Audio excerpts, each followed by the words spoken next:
Pantai Watu Ulo berdasarkan legenda Aji Saka dan seekor naga.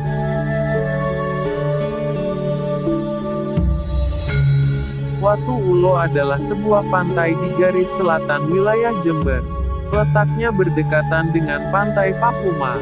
Apabila dipecah dari arti kata, maknanya tidak jauh berbeda, yaitu watu berarti batu, dan ulo berarti ular.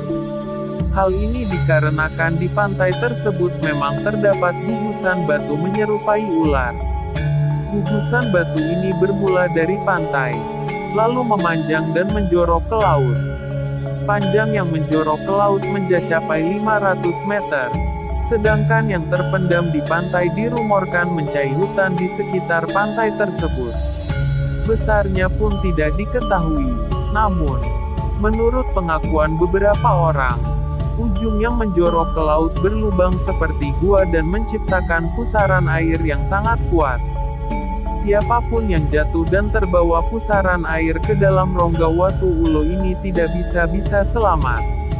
Oleh karena itu terdapat larangan mandi di dekat formasi bebatuan tersebut. Pengunjung juga dilarang naik atau melintasi batuan tersebut. Selain untuk menjaga kelestarian bebatuan yang semakin terkikis serta keselamatan. Ada banyak versi yang mengisahkan asal mula terbentuknya Watu Ulo. Tidak ada yang mampu membuktikan kebenarannya. Namun ada konsistensi simpulan cerita, yakni Watu Ulo terbentuk dari ular atau naga besar yang terpotong menjadi 3 bagian. Kepalanya di Banyuwangi, badannya di Jember, dan ekornya di Jawa Tengah. Berikut radius terkini merangkum legenda Watu Ulo berdasar kisah Aji Saka yang dirangkum dari berbagai sumber. Namun, sebelum lanjut jangan lupa untuk tekan tombol subscribe-nya dan nyalakan lonceng notifikasinya, supaya tidak ketinggalan info-info menarik lainnya.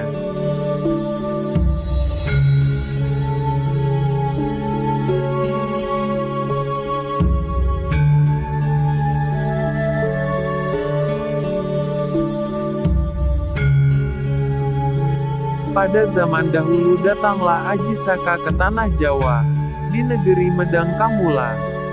Lalu ia mengajarkan ilmu pengetahuan dan kesaktian kepada masyarakat.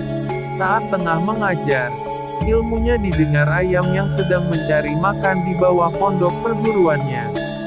Padahal siapapun tidak boleh mendengar ajaran Aji Saka, selain murid yang sudah diizinkan.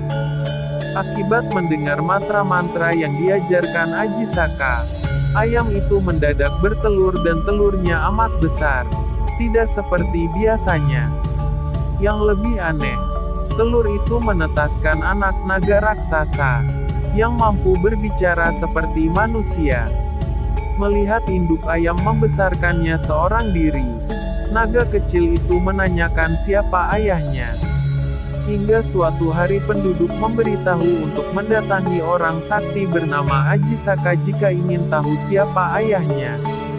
Ia pun mendatangi Aji Saka dan menanyakan ayahnya. Aji Saka tidak terkejut dan memberitahu naga kecil itu bahwa ia adalah anaknya yang tercipta dari telur ayam lewat mantra-mantra. Walaupun mengakui naga itu sebagai anaknya, Aji Saka tidak mengizinkan naga kecil itu ikut dengannya. Alih-alih, Aji Saka menyuruh naga kecil itu bertapa di pantai laut selatan. Naga kecil mengikuti perintah sang ayah bertapa di pantai selatan. Saat bertapa, naga itu sesekali bangun dari meditasi untuk makan binatang apa saja di sekitarnya. Ratusan tahun ia bertapa, badannya tambah besar. Saking besarnya, badannya naga ada di Jember, kepalanya di Banyuwangi, dan ekornya memanjang sampai Jawa Tengah. Tubuhnya yang membesar ini membuat makanan di sekitarnya tidak cukup, maka sesekali naga itu mencari makan di tengah laut selatan. Lama-lama badan naga ditumbuhi lumut seperti batang kayu. Suatu hari, penduduk di sekitar pertapaan naga kehabisan kayu bakar. Mereka pergi ke hutan di pinggir pantai dan menemukan kayu besar yang cukup panjang. Maka dipotonglah kayu itu. Saat dipotong, kayu itu mengeluarkan getah seperti darah. Sehingga semua penduduk terheran-heran, tetapi penduduk tetap saja mengambilnya sebagai kayu bakar. Kayu itu sebenarnya adalah tubuh naga yang dipenuhi lumut.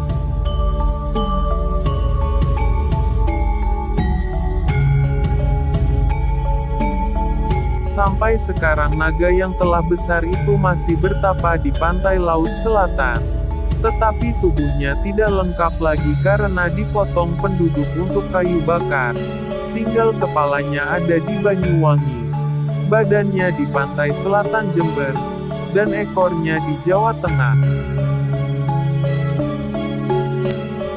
Bagian-bagian tubuh itu mengeras seperti batu. Dan masih bisa ditemukan batu-batu seperti sisik kulit ular di pantai selatan Jember yang disebut penduduk Watu Ulo. Konon pada saatnya nanti naga itu akan berubah menjadi manusia yang sakti. Ia akan menjadi pemimpin dan penguasa di tanah Jawa.